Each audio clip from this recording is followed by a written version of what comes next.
Hey, what's going on, everybody? We're doing an homage to the Hot Ones show on YouTube. My name is Nayib. I'm Kyle. And he's my friend. He's a chemical engineer, a husband, a father of 2 cool kids, soon to be 3 cool kids, a video game enthusiast, champion of Ages of Empires 2, Ken and Arrows Heaven and Hell Cup 2020, douche master extraordinaire, and I'm proud to say I was douched by him in the same tournament. Well, the list goes on for his accomplishments, and hopefully we get to hear a few of them today. Thank you for this opportunity, Kyle, and for making this possible. I'll be interviewing him. He'll be doing the same in return. What do you have for me, Kyle? But first, tell me, how are you around spicy food? Well, I think we'll find out. I think my spicy food experience started when I was in college, and I had one of my college dorm mates was growing habanero peppers, and he let me try one along with my dorm mate Eric Green. And I didn't know anything about spicy food, so I grabbed this habanero pepper and I started chewing on it, and crunching on it, and a lot of the spices around the seeds. So I burned the shit out of my mouth, and I ran to the bathroom, stuck my tongue under the water for about 15 minutes, and then ran to the nearest grocery store in sandals in the snow, and they didn't have any milk or bread. They were closed. So that's kind of how it started, but since then I've enjoyed spicy food and have enjoyed pushing myself to the limits, but I don't expect this will be easy for me. How about you? I'm Mexican, so I've been around spicy food my whole life. But I've never had a tolerance for spicy food, mind you. So this is going to be quite a challenge. I haven't tasted any of these yet, even though we cooked them. But I've been smelling them, and they already made me sweat just from smelling them. We're going to start with the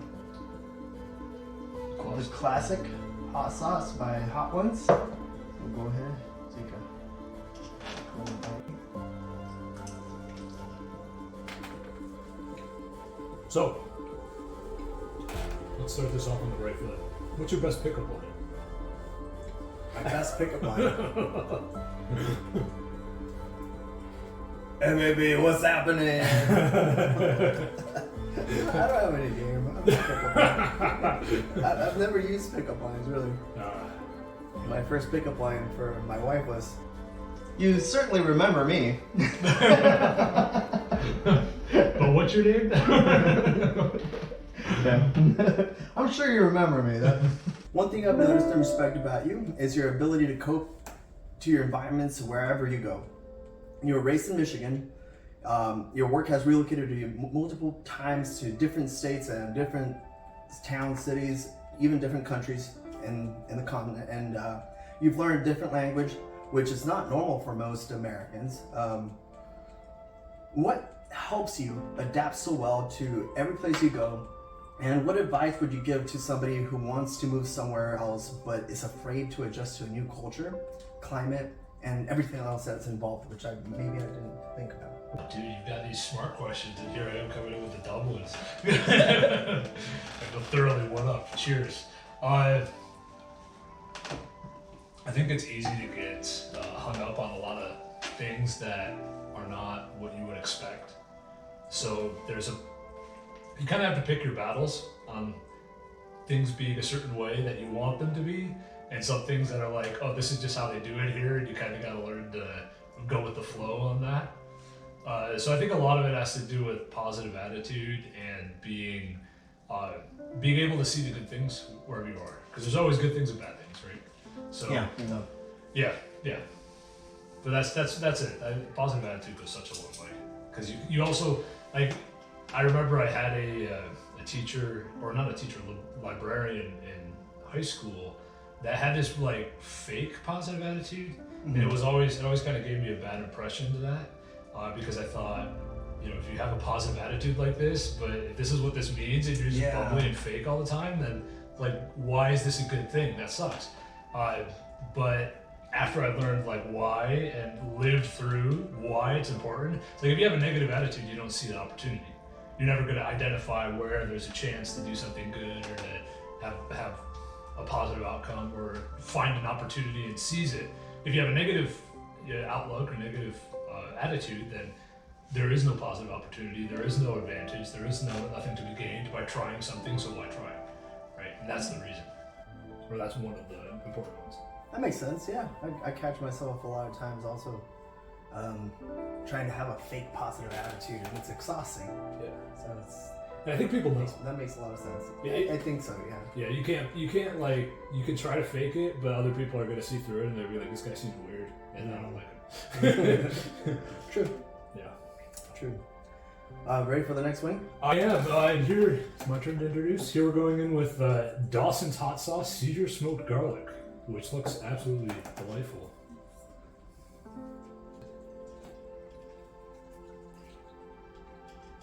Oh man, that's good. Sure.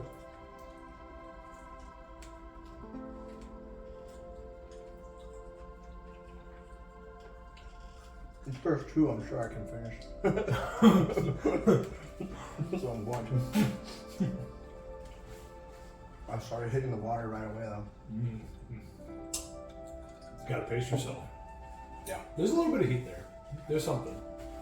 Like you could feel some heat at the end. I know you wanted to be a school teacher at one point, and your mom talked you out of it, from what I heard. You did a program at school where you assisted younger kids and tutored them. Can you explain to me what that was like for you and why you think you got talked out of it? And how do you feel about your career choice in the end? Well, I know why I got talked out of it, because there was a lot of political issues going around with public school teaching in particular. Like if you were a new public school teacher, it would be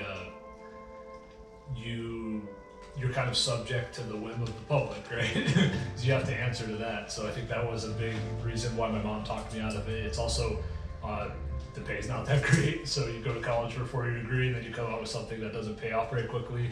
I don't hold ill feelings towards my mom. She didn't say like hard no, like you can't do this, but just kind of explained it to me in a way that made it, in my mind, like it wasn't an option. But it was definitely interesting. I remember one of the classes I tried to teach was a Title IX class, and I brought in a bunch of Skittles for the kids because I wanted to give them something. Yeah. And then the teacher just kind of put me on the spot and said, "Why don't you teach a class using these Skittles as like a math thing to show off fractions?" And I bombed so hard. Oh. it was like, and it's probably like what comedians feel like when they go on stage and they bomb and nobody likes it, because I couldn't connect at all. It was tough, but there were other moments where, in like a kindergarten class, where I was, there were these two kids that got into a fight, and they were both like good kids. So I was like, why are they fighting the whole time? But I asked one of them, I was like, well, what happened? Why did this fight break out? I was like, well, he took something from me. I was like, well, why'd you take that from me? He was like, well, he took it from me first, or something like that. But it wasn't a big deal. It wasn't something terrible. So I just like asked them, well, how did that feel when the other kid took that stuff from you? And they were like, they kind of understood. Like I helped them see it through the other person's eyes, and they were like, oh, okay, we probably shouldn't have fought over this. But that was really rewarding. So cool. Dude, I think you did the right choice. Honestly, with this climate. So my question for you, on a similar vein of depth and insight into your personality, have you ever arm wrestled someone you thought you could beat but then lost? Yes, I have. I have actually. My old boss, I worked at a box place, and you've met him, Dave, and Dave Levine, and he's just this frumpy, chubby guy that I used to beat up at jiu-jitsu, and I was helping him out at a warehouse. And Trash has been talked. Nothing I wouldn't say to his face. And then he just nonchalantly like, "You want to arm wrestle?" I'm like, "Okay, whatever." Mind you, he's pushing 200 pounds at the time, and I was like 148. So my confidence level was obviously wrong. But so we lock arms, and I could right away, as soon as he gripped my hand, I could tell he had an advantage. Well, it turns out he used to like beat everybody up in college with arm wrestling. Like that was his thing, and he learned techniques for it and stuff. He's into really weird stuff, but yeah, I definitely thought I could beat him because he other than that, he was pretty weak. But then he explained to me like it's technique, and then he showed me how to grab and stuff. And up most recently, I arm wrestled him, and I got the upper grip on him on top of his thumb, and I was able to beat him. And that was like way later after the fact. Wait, so what's the technique? So when you grab somebody's hand, right, you want to be here, over the thumb. Oh, okay. So instead of here, it's gonna open my radius, right? Oh, okay. So you want to be here. So you want to have a good upper hand grip. So when arm wrestlers are doing it, they're fighting for that grip, and then when the ref lets go, they can't fight for that grip anymore. Oh, okay. But they both have like kind of a midpoint. Gotcha. And then with pros, obviously, they both know the techniques, but when you go with somebody that doesn't know a technique, you're just gonna slam them right away. Yeah, that was my experience. We got the third win coming up. Number 3, the Clark and Hopkins Calabria. Looks good. Okay. Let's do a try. Another one I feel confident finishing completely. I might as well join you and eat it all instead of taking a dainty bite.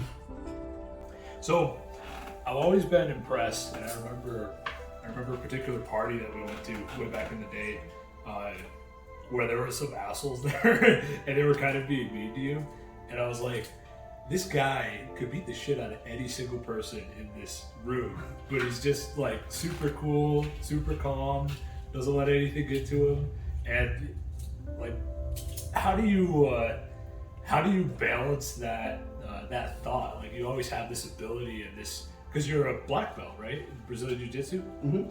So how do you balance that when you're in like a confrontation? You know, you always have the upper hand if it came to a fight, almost always, right? I wasn't always able to control myself when it came to situations like that. When I was younger, I've been in martial arts since I was very young, and started out with traditional martial arts, moved on to Muay Thai, MMA, wrestling, stuff like that, and Jiu-Jitsu. And I always had a temper when I was younger, and I'd get in fights all the time. And as I got better at fighting, I got better at avoiding fights as well. So it wouldn't get to me, which basically I think was more of a sense of lack of self-esteem when I felt like I needed to fight and defend myself. Oh. But once I actually had the confidence that I can defend myself, I never feel the need to have to stand up for myself verbally or get physical with somebody outside of competition. You know, it strangely enough doesn't occur to me unless I'm told, hey, it's time for you to back me up for a fight or something like that. Then I'm like, oh, switch is on, you know? Other than that, like, I'll let shit happen. I'm not gonna let people walk over me, obviously. I have been known for talking back and when it's warranted. But yeah, at parties and stuff like that, when people are getting rowdy, if I don't see that there's a need to fight, and it's not obvious that it's gonna escalate, sometimes people just talk shit. And I think that's it. Just having the confidence, knowing that I'll be okay, has made me feel secure enough to not need to prove that I'm okay. So was your temper what got you into fighting in the first place? Like martial arts, learning about that? No. Funny to ask. I had a stepdad, and he saw me getting beat up in kindergarten by somebody. And then he's like, all right, we're taking you to Taekwondo. So he signed me up for Taekwondo classes. I think I was like 5, maybe younger. But you stayed with it way after your stepdad's influence. Yeah. I stayed with it. Just because it was what you knew, or was there something else, like you found a passion for it after? I kind of just ended up being good at it, and it was like my thing. And then my half brother ran a Kung Fu Karate gym, and so I started training there, a dojo, and then it just kept evolving. As you get bored of a certain style, then you want to learn something more. Gotcha. Which is kind of what I like about jiu-jitsu, because there doesn't seem to be an end to the learning. Oh, okay. Cool. You know, even as you get older in some sports, you can't do some fancy kicks and stuff. But in jiu-jitsu, you can still learn how to defend yourself even when you have limitations. Gotcha. So yeah, good question. I like that. Oh, yes.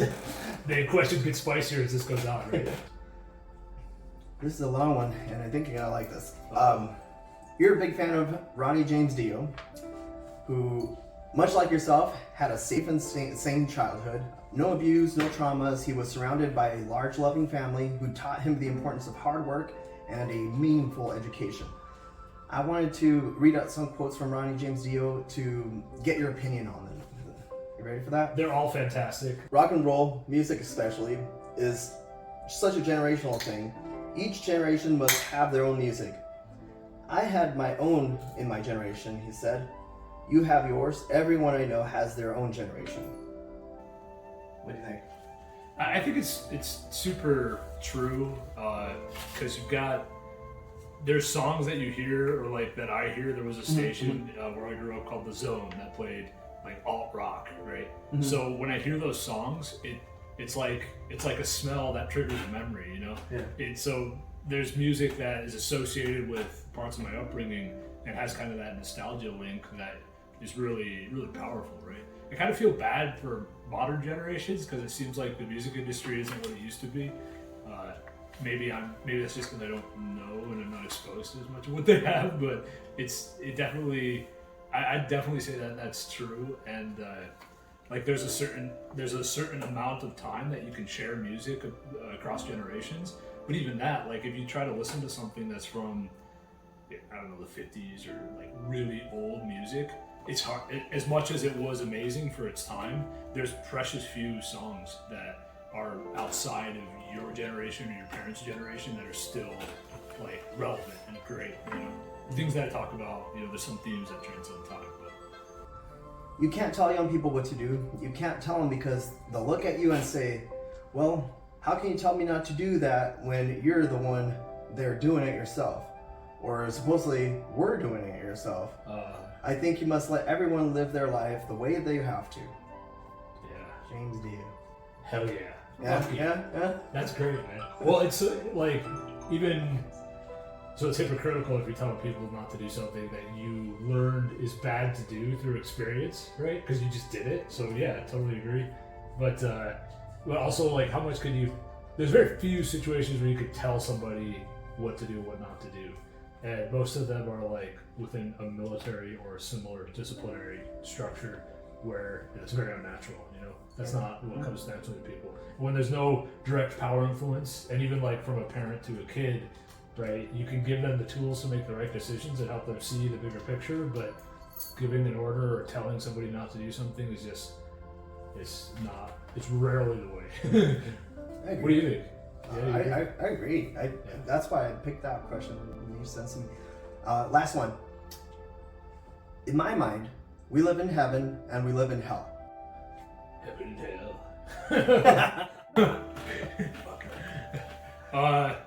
Yeah, I guess. Do we live in heaven and hell? I mean, I think there's a lot of ways to interpret that, right? That's kind of like what's interesting about most music is the lyrics are so. Some music, right, can have lyrics that are not so direct and obvious. Yeah. That it's like, what does he mean when he says that? And you can kind of speculate or interpret the song to mean something that is relevant for you, right? Yeah. So, like, we live in heaven and hell. Like, life has positives and negatives. Maybe that's what he means. Maybe he means that we have moments where we're existing as a higher being and being the best version of ourselves, and then moments where we're being a shitty version of ourselves. It's like, well, that also, you know, is true, self-evident. But yeah, so I think it's an interesting thought. And like, one thing Dio said that made me think about was some of his songs kind of idolize being a dreamer. And I always thought like being a dreamer is somebody that thinks about stuff but doesn't take action. It's like lazy, right? But Dio would associate that, or the way he idolized it and sang about it, it made me think like, well, a dreamer is also innovation and somebody that's aspiring and there's a lot of positive qualities associated with that. So I think that's kind of the thought that goes along with that quote. Beautiful subject. Yeah, good job. Thank you.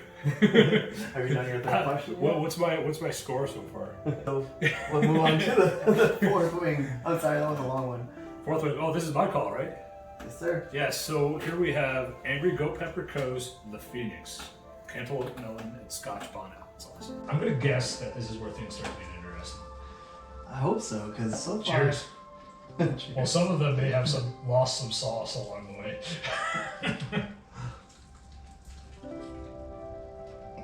Let's go back this one. Oh, okay. Goes a little bit. Nah, that's super mild, bro. Okay.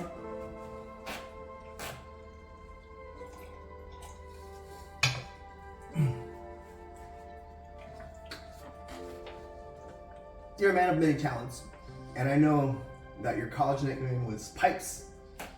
You know where this is going. You were deemed the name of because you played bagpipes. Can you please tell me exactly how did this the first ever bagpipe policy come into play for your freshman year in college? We would play ultimate frisbee, and I would play bagpipes as our team marched out to the ultimate frisbee court, and we would also paint ourselves up like the Braveheart blue and those kind of colors. Okay. As we went out to war. We were never good at any like intramural sports, so it was a lot of fun show. But the sound is loud, and it may have woken some people up. I don't remember what the policy was, but I remember being responsible for it. I think it was kind of cool. Okay, I looked into it a little bit. Well, what were you expecting? What did they remember? So the college actually implemented a college-wide policy that bagpipes couldn't play after a certain time. Oh, that sounds about right. Yeah, college-wide, Jesus. Yeah, apparently the entire college. Many people had enough. Thanks to you. Apparently. I also played bagpipes with the pep band at hockey games. I have three of your college friends that asked me to ask you that question. All right, nice. Good deal. So I got a question for you that was also recommended to me by one of my associates that helped me with my research. Perhaps there's a story that they expected to hear associated with this. What's the worst thing you did while you were younger that you got away with? Assuming the statute of limitations has passed. Yeah, I'm trying to think.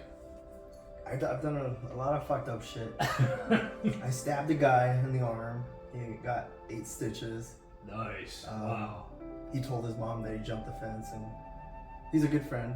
Because snitches get more stitches. That's right. Stitches get more stitches. Stitches. All right. There was another time.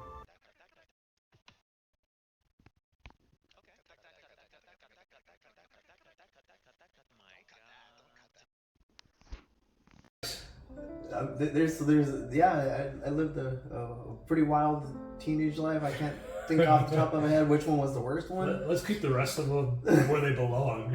Suppressed and forgotten. Yeah. Good deal. Cheers. I like that. Are we ready for the next swing? I was bored ready. Let's do it. Okay. The next swing we got is Hot Ones Los Calientes Hot Sauce. Ooh, I'm excited for this one. All the hot ones I'm really excited about, except for this one. All right.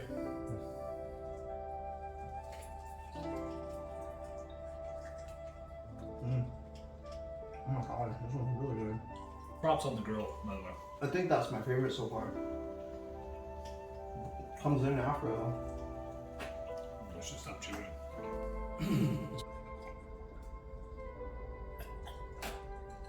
I'm gonna need more water before we're done. One thing I was thinking about, and I listen to a lot of podcasts, and something I hear repeatedly through the podcast realms that I explore is how important it is to be able to write and to write down your thoughts and to kind of distill what's in your head. Like maybe you feel something, but until you investigate that feeling by writing something down, you can't really understand it completely. It's like, why do I feel that thing? Well, if you can write it down and kind of put all your thoughts down on paper, you can come to a deeper understanding of what's going on in your own self, right? So over the course of us knowing each other, I've seen that I see you as kind of a writer, somebody that actually, of your own volition, a writer being somebody that chooses to invest time and energy into writing down their thoughts and distilling what's in their head into something on paper that's coherent and helps them kind of refine what they're thinking.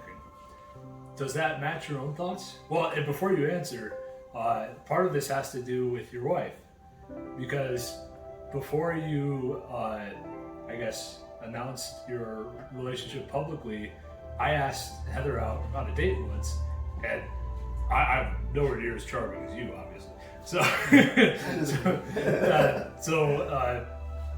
There was really not a chemistry there, but obviously there was a fantastic chemistry between you two. But you wrote down everything that, like all of your thoughts and all of your feelings, and you wanted kind of my blessing, which was unnecessary, but of course, given freely. But that I think was really interesting. I don't think most people do that. I think that's a positive aspect of your character that is rare, right? Being able to write down all your thoughts and kind of distill everything in that way. Now that you put it that way, I was gonna say at first, like, no, I don't write down my feelings, but now that you put it that way, I always feel more eloquent when I'm explaining myself in writing, whether it be via text, email, any type of written message. I seem to be able to more eloquently express my thoughts. I don't know if it's because I have more time to actually think and put it into writing than because most of the time I just start talking without, thinking. I just start throwing words out there. Really? But when I send someone a message, I think about it first, put it out there, and I'm really happy that you remembered that I, did that with you, because that was very important for me at the time to make sure, hey, Kyle's my buddy. If he's not cool with me, doing this, I gotta stop. And that was my thing at the time. I was like, I want to hang out with him again, and he finds out like I'm gonna go on a date with this girl, this random girl. If he's not cool with that, I better just back off. It's like, okay. And then once you were cool with it, I asked her for lunch. Where'd you go? We went to 24 Carats, which closed down. When did it close down, Heather? Last year? Yeah. We went on the last day also. Oh wow. On a date as a memory. Yeah. Cool. I think they still have a catering business or something. Oh, okay. But yeah, 24 Carats. They were a vegan and vegetarian brunch restaurant. Nice. Yeah. Good deal. This is the part of the segment called Explain That Gram. Oh shit. Unfortunately, we don't have any photos of Instagram from you, and damn straight. both suck at social media, so I asked around for some interesting pictures that I could put together and need more context. Okay. Yeah. So that was my haul in college. We had a broomball team, and we got hockey jerseys made for our broomball team. And the logo of our team was the skeleton bagpiper, which is something I shamelessly ripped off of Dropkick Murphys album art cover. But I painted a cool, signage for us to have as a rallying cry. Okay. So we got a picture as we were wrapping up the year, I think. Okay. TKD was our hall name, and it stood for the Keweenaw District, but jokingly was referred to as Tapakegade. I was a rocker from an early age, man.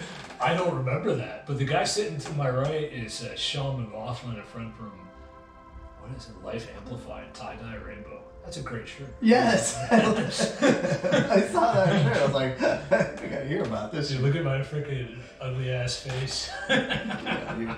That's a man. Oh yeah. Yeah, so I made a Halloween costume out of aluminum siding and pop rivets. Nice. That's creative. I wore that to school, and I liked. This was in like freshman or sophomore year of high school. Yeah. But I was always into like fantasy genre video games and stuff. So the sword is actually a sword made out of iron, made out of steel. I see that. That I made with my dad. That was inspired by. Did you ever play Soul Calibur 2? Yeah, a little bit. You know, there was one guy that had like a giant big sword that he fought with, and one of his swords was like, I think it was called the Flamberge. It had these scalloped, like the edge wasn't flat, it was like serrated almost, but extremely serrated. So I tried to make a sword that was inspired by that. And that was like, that thing was freaking heavy. I still have it though. The armor, not so much, that kind of got rusted. What's going on here, mister? So I was in AP Art when I was in high school, and one thing we did was make a bunch of paper cranes. So that's a crown of paper cranes. Beautiful. APR, huh? Yeah. AP Art. Oh yeah, I also was in dancing. Was into dancing when I was in high school. I would go with my little sister to this old calls it? Like a theater, I guess. It was an old like opera house that was being renovated, and there was some people there that taught dance classes for like swing dancing, tango, other types of stuff. Okay, that's and cool. I invited some friends to it with me. Very nice. So you got these from I Matt. think that's it. All right. What's butt surfing? Oh, god damn it. Butt surfing, you know those like yoga balls? You know, like the inflatable. Yeah. It's like when you're on one of those and you're trying to balance on your butt, that's butt surfing. Okay. Alright. The story involved me being at a friend's house on a bed, butt surfing, where I lost balance and fell and crashed into some furniture and broke it. Queen Majesty Cocoa Ghost Pepper Hot Sauce with a sweet Siberian Tiger on it. So this might be interesting.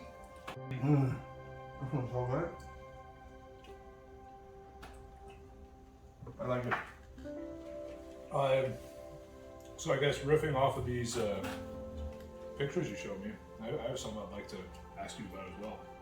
Well, You know, fashion senses could change over time, and I found a glorious example of the pinnacle of human fashion, and I want to know why this ever changed.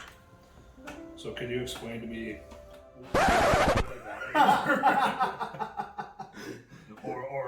or equally relevantly that? well, that is a very handsome face about this. To be honest, only because I work. If you didn't work, you'd revert to looking like that? Yeah. Wow. Does Heather know? It also became really hard to get girls. No. It's funny how that works out.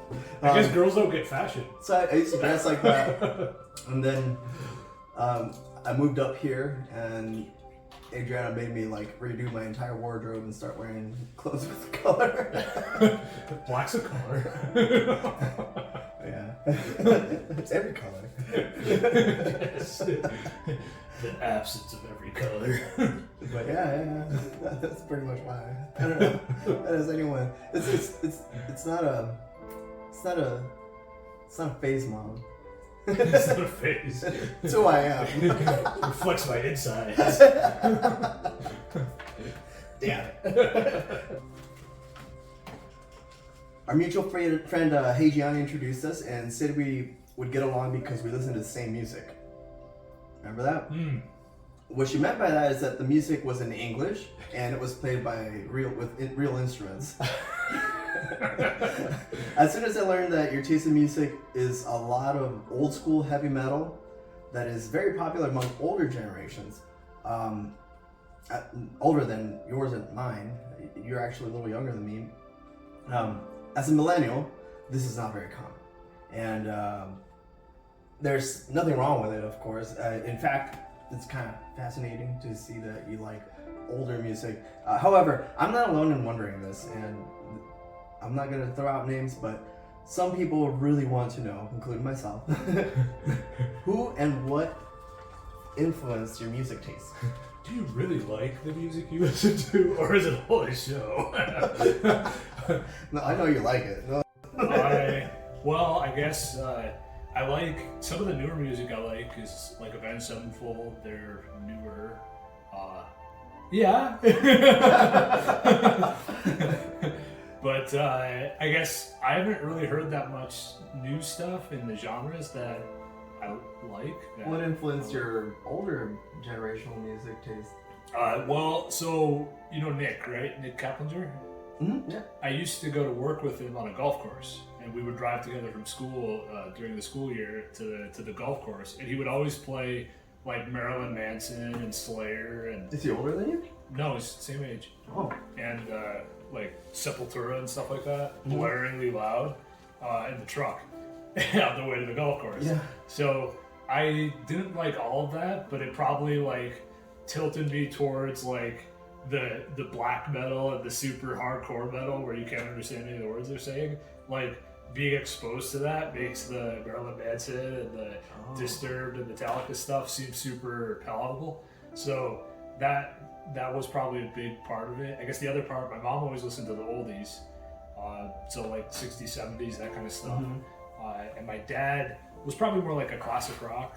So we didn't have access to a lot of music stations. It was whatever was on the radio, and there wasn't a big music collection with my family. So that was the scope of my exposure. Okay. Which left stuff like Metallica and Disturbed and Megadeth Megadeth was introduced to me by a French dude when I was living in Scotland for a semester, and I was like, well, like Metallica always kind of overshadows Megadeth. Yeah. But there's a lot there to unpack. But yeah, I started to like Megadeth a lot, and we've seen it together.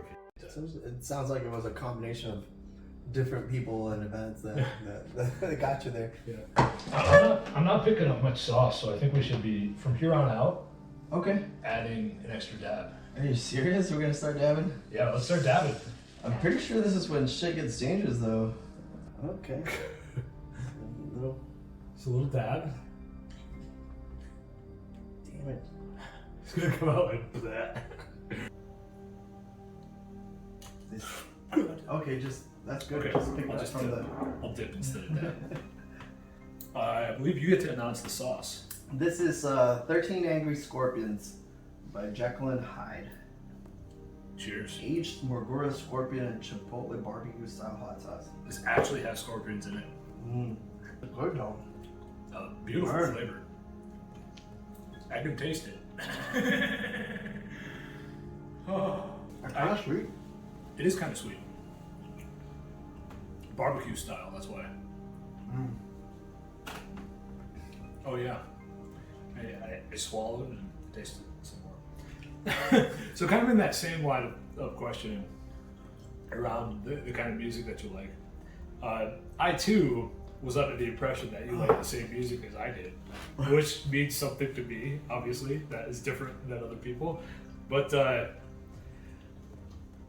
I was kind of surprised to find out how much you like 21 Pilots, and that doesn't seem in the same like what I was expecting from somebody whose inner self reflected on the outer world as black, scary, nihilist death man. So it seems like your hardcore outer shell is not so hardcore all the way through. What is how would you describe your musical taste? It's quite eclectic. It'll range from indie pop to indie rock, and then skip rock and roll, most of the rock, alt rock. I like alt rock, and skip most of the metal and heavy metal, and then straight into black metal and death metal, doom metal, gothic metal. So while it's still in the metal genre, it's still a little bit separated from heavy metal and thrash metal and all those. But I think it was just from what I liked in high school. I always liked the ballads from the metal bands and stuff like that. And then when I got out of high school, I didn't listen to much radio. And then I started listening to radio when I got out of high school. Oh God, that's killing me. I noticed you've already dipped into the milk. It's got a lingering burn. And then the rest is just like keeping up with time and seeing what music I like of the time. Because there really is a lot of good music out there. You just have to find it.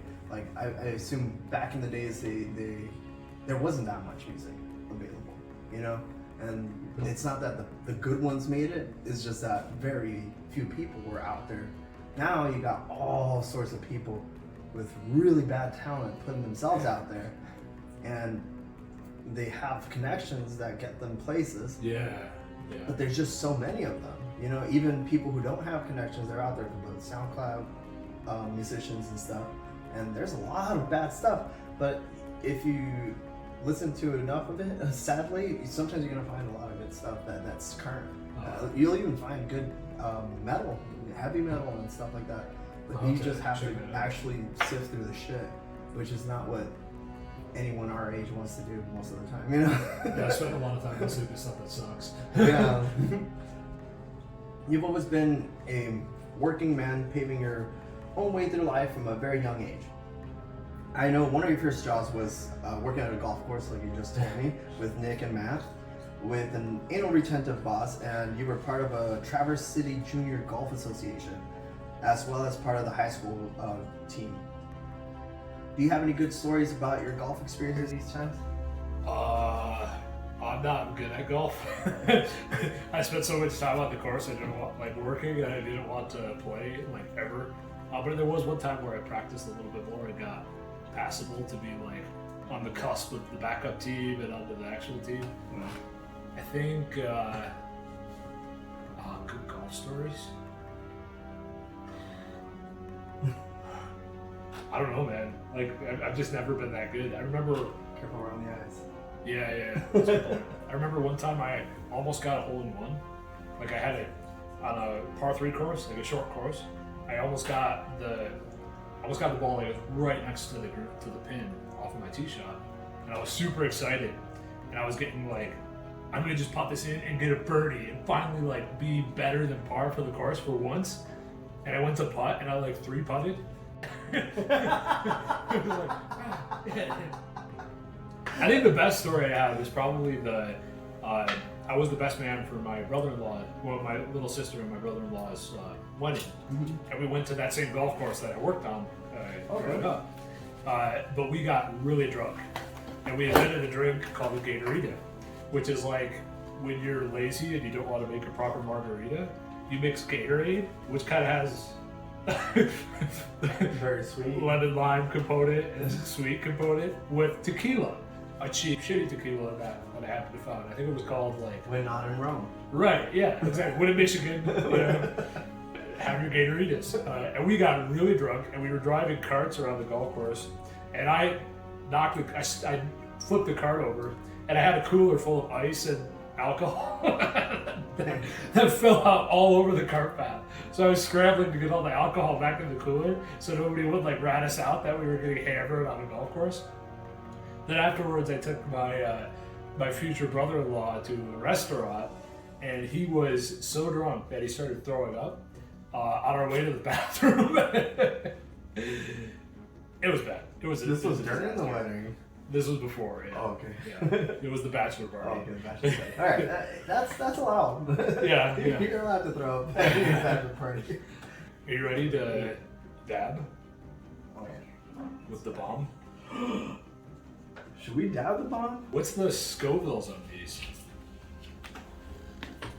The bomb is 135,600. Yeah, let's dab. Gone this far. I don't know, man. Are you seeing some faces? Oh, smell that. I don't think we should dab this one. If we don't dab this one, we have to dab the next one then. We'll dab all the next two. Okay. Alright. Cheers. Don't touch your eyes. Oh, that's Finish it. You don't have to eat the whole wing. You only have to finish the Oh last my one. god. It's your turn, sir. Yes. I'm good start. I'll start. I'll ask the question. So, there was a concept that I really liked. And I heard this on a podcast called Final Games. Do you need a trash bin?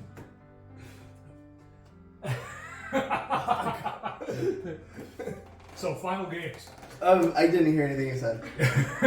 You're on an island in the middle of the sea or something, right? And you happen to have the ability to play video games, but you can't use them for internet connection to call for help or anything like that. If you were in this situation where you're stranded, deserted on an island, and you had the ability to play a few video games, let's just say 3. Okay. Which 3 video games would you want to be your 30? video games? 3. Fuck. How are you still talking after eating that? Ooh. 3 video games. Last final games. Your 3 final games. My 3 final games. Fuck. Star Ocean. Till End of Time. That has 110 endings, so I can do that. The Witcher 3. And World of Warcraft.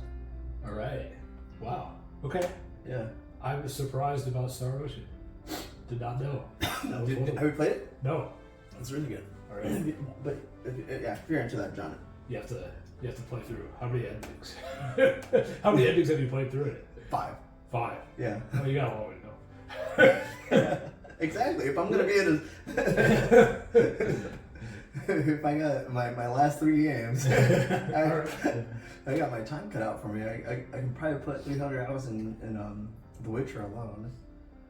World of Warcraft is pretty much endless. Yeah, true. Fair point. Star Ocean will give me a break from World of Warcraft. Yeah. So, dry patch hours. You haven't even touched your milk. No. Cool. Wow. Gonna stay tough. You got a question for me?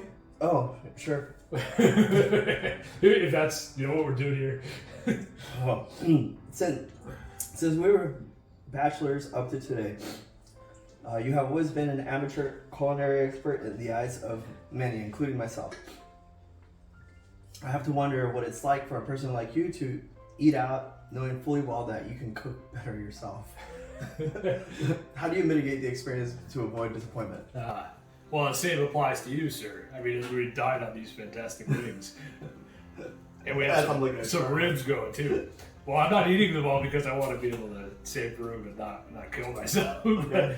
I don't know. I guess it's always nice to have food made by other people because you get to. It's like I know how I'm gonna make something, and it kind of stagnates if you're not trying other people's stuff, right?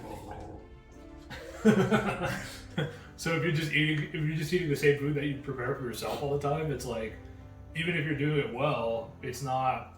New ideas come from other people as well. That's what I get out of it. Okay, that's fair. Yeah. All right.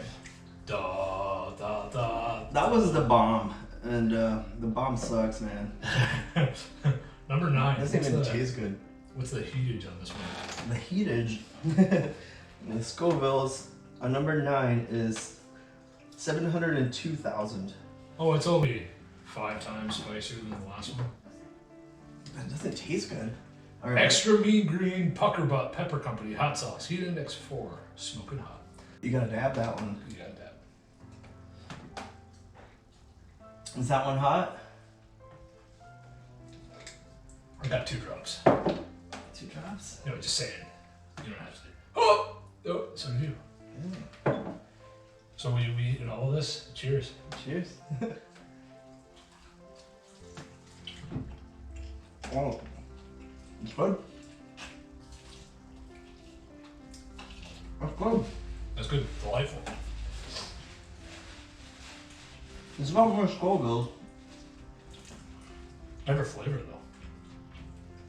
but It doesn't taste hotter. it's not higher than this one. It doesn't taste hotter than Devon. I agree. The Scovilles are wrong. Or I don't know how they A work. lie. Or maybe it's just like It is spicy though. when the flavor's better, you don't taste the heat as much. Maybe. Oh, it comes back afterwards.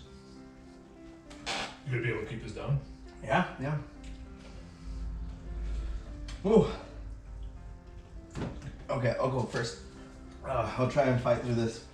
My tongue's burning. Stay gold, pony boy. I'm going in blind with this question, okay? Where are you going to put that big tree, and can you elaborate further as to what big tree we're talking about? Bend over and I'll show you. Damn it! Chevy Chase Christmas Vacation. God damn it! It's a Christmas tree. One of your friends set me up. Go ahead. I walked right into that one. You backed right into that one. Have you seen that movie? No, I haven't. Oh, he's the main character's on his front lawn. He got a gigantic tree, and he's gonna cut it up to put it in the house so it fits. And his neighbors are kind of a posh Can asshole. you bring me a napkin, Heather? Go ahead. And his neighbor comes out and is like, "Hey Griswold, where are you gonna put a tree that big?" Like implying that his house is way too small or that he's an idiot for being in that situation. And that's what he says, the famous line, "Bend over and I'll show you." Puts his hockey mask down, revs up the chainsaw, cuts it and brings it inside. Like a stallion. That's spicy. Yeah. Thank you. Well, a question for you, sir.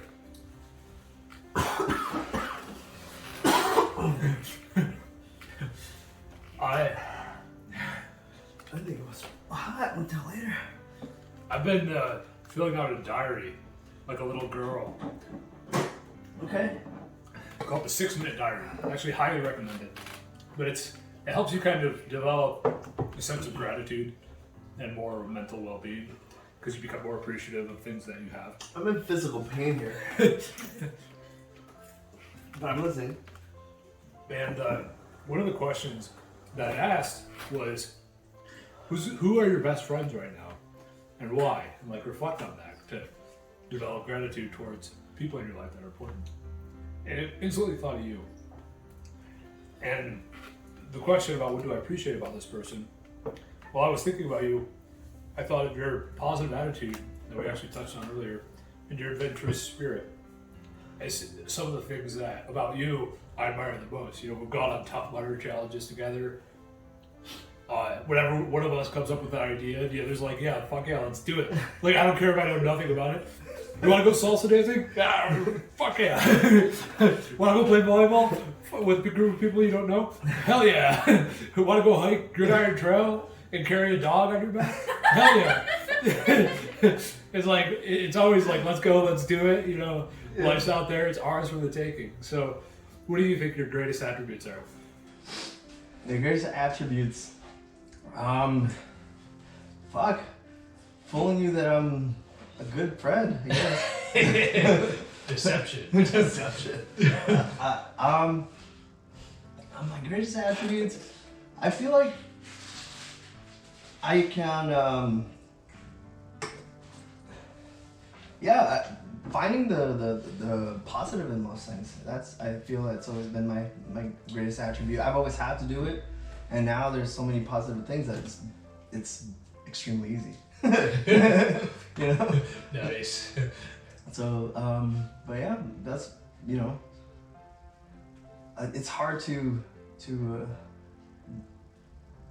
judge myself in well, I guess the opposite of judging, or look for a compliment on my own.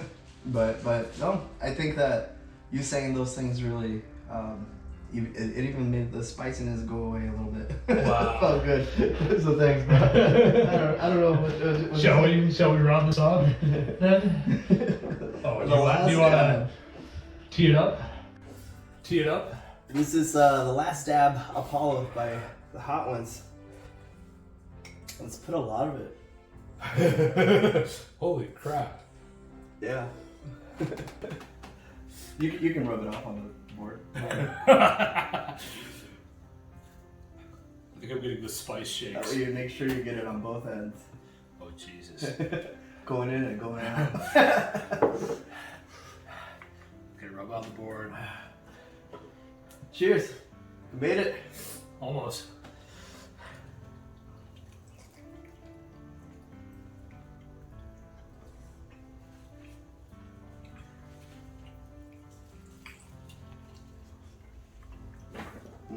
That's good. That's good. This one has 2 million Scoville. That's good. That's real good. Heather, can I get some milk? Oh, it comes in afterwards.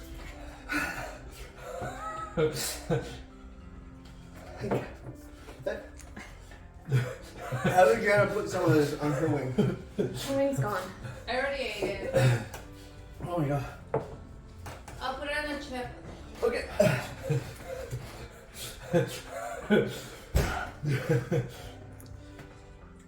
We've uncovered just a little bit from the mystery that is your amazing life. To close things out, back in 2013 when we met, you quoted Albert Einstein to me during a discussion. Quote, "But if you judge a fish on its ability to climb a tree, it will live its whole life believing it is stupid." End quote. Break that down for us. Whew. That's right.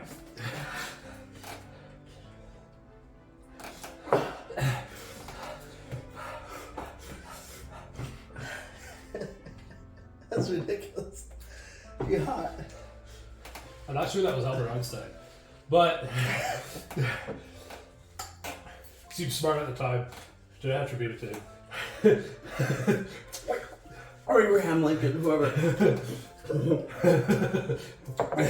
Elon Musk. It wasn't Elon Musk.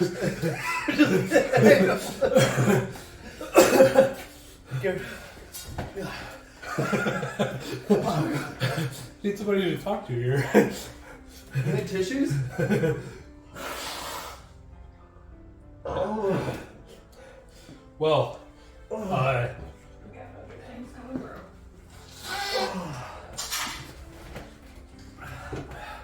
we were at a party and talking to an engineer.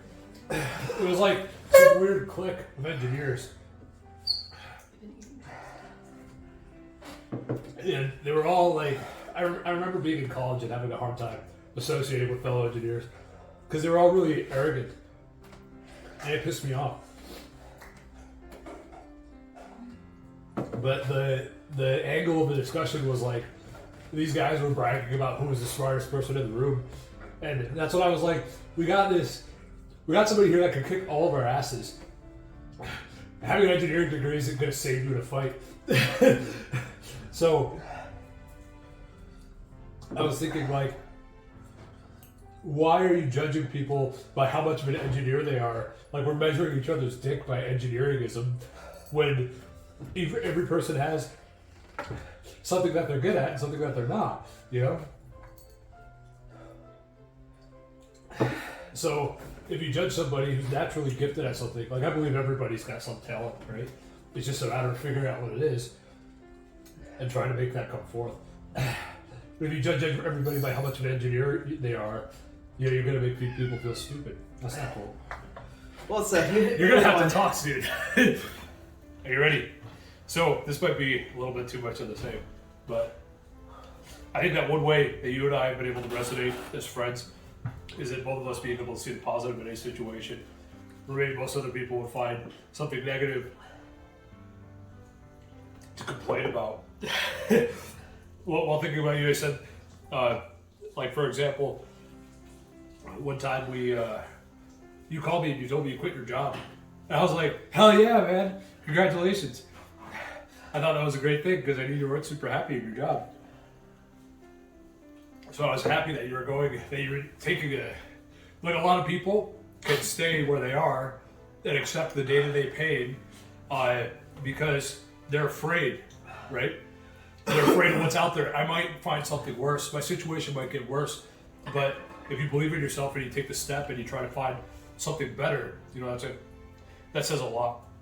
I think that's incredibly important for who you are, and more so than most people commonly recognize. So my question is, what is the source of your positive outlook on life?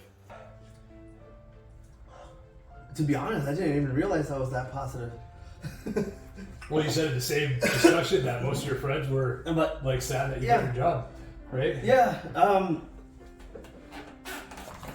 I think it's not so much a source of positive outlook. It's more of a desire to want more in life that reflects as a positive outlook in my own life. I want more. I always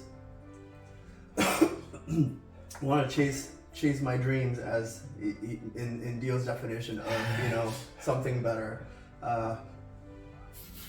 I can be complacent at times. It's not like extremely enthusiastic for change, but I make little changes at my own pace as what I feel I can handle. So I think, in short, just desire for something better. All right. You're looking good. Okay. Likewise. All right, you fucking did it. Wash your hands before you touch your dick. rank them. Flavor or heat? Whatever you want. This one was really good. It was a barbecue sauce, so I had like a sweetness to it. Yeah. I didn't like this one, the bomb. This one I thought was very good too, but not. This is like an everything sauce, Gotta go get on eggs, whatever. Yeah. I think. Sorry. Just this one, the cocoa ghost hot sauce. I think that's an interesting flavor combo. I'd like to see that more. I'd like to try that, experiment with it. That's it. God. You? I think from 1 to 5, the flavors are backwards. the tastes are backwards. Like from spice level. 1, 2, 3, 4, 5, 6, 7. That's you didn't like this? I thought you liked this. No, yeah, this is number 1. Oh, okay. But it was weird because each one I tasted better than the next. Until I got here to the bomb. And then this tasted good, but it had an afterburn that I know it's gonna have an afterburn. And this one, it was immediate. I think I was pleasantly surprised how spicy this one was. I was going into that with fear. This one? Yeah, I was like, I didn't think it would be spicier than the bomb. I didn't give myself any time to enjoy it or try to taste it. I just tried to swallow it before I got wrecked. Alright, take the last bite of that bomb.